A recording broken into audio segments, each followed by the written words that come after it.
কাল পর্যন্ত যে ইহুদি মুসলমানদের দরবারে দাঁড়িয়ে ভিক্ষা করতে একটু থাকার জন্য, আজকে সেই ইহুদিরা মুসলমানদেরকে চ্যালেঞ্জ করছে। আপনারা জানেন এর কারণ একটাই, মুসলিমরা তাদের সেই কোরআন থেকে সরে গিয়েছে, ওহীর বাণী থেকে সরে গিয়েছে। আল্লাহর নবী সাল্লাল্লাহু আলাইহি ওয়াসাল্লাম মসজিদে নববীতে বসে যুদ্ধের জন্য নাম নিচ্ছিলেন। এই সময় একজন সাহাবায়ে কেরাম একজনের পর একজন দাঁড়িয়ে নাম লেখাচ্ছেন। একজন মহিলা নিজের দুধের সন্তানকে এনে পেশ করছেন, ইয়া রাসূলুল্লাহ, আমার এই দুধের শিশুটিকে আপনি জিহাদের জন্য কবুল করে নিন। আল্লাহর নবী বলেছিলেন, আমি তো যুদ্ধের জন্য নাম নিচ্ছি, বাচ্চাদের খেলার জন্য নাম নিচ্ছি না। তোমার এই বাচ্চা না তীর চালাতে পারবে, না তরবারি চালাতে পারবে, না ঘোড়ায় বসতে পারবে, না উঠে বসতে পারবে, না ঢাল ঘুরাতে পারবে।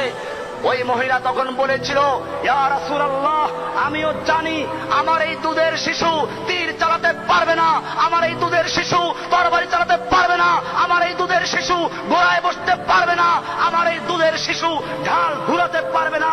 কিন্তু আমি জানি এই আমার শিশু ঢাল হতেও তো পারবে। আপনাকে লক্ষ্য করে যখন দুশমনরা তীর ছুঁড়ে মারবে, আপনাকে লক্ষ্য করে যখন দুশমনরা তরবারি আঘাত করবে, সেই মুহূর্তে আপনার সামনে আমার এই দুধের সন্তানকে ঢাল স্বরূপ পেতে ধরবেন, আমার সন্তান টুকরো টুকরো হবে, আপনার দেহ রক্ষা পাবে, আমি সেজন্য দান করেছি। ভাইয়েরা আমার, এই মজলিসে তখন রোমের গোয়েন্দারাও ছিল।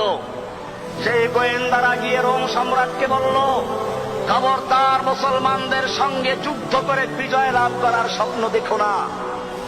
রোম সম্রাট জিজ্ঞেস করলো, ব্যাপার কি? মুসলমানদের সৈন্য কি আমাদের চেয়ে অনেক বেশি?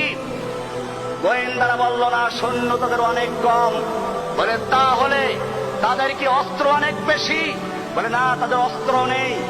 তাহলে কি তাদের গায়ে শক্তি অনেক বেশি? বলে, না, তারা জীর্ণ শীর্ণ শুকনো রুটি খায়। তখন রোমের সম্রাট রাগ করে বলল, কেন আমাকে ভয় দেখাচ্ছ? আমার সাহস ভেঙে দিচ্ছ। অস্ত্র আমাদের বেশি, সৈনিক আমাদের বেশি, গায়ে শক্তি আমাদের বেশি, কেন আমাকে ভয় দেখাচ্ছ?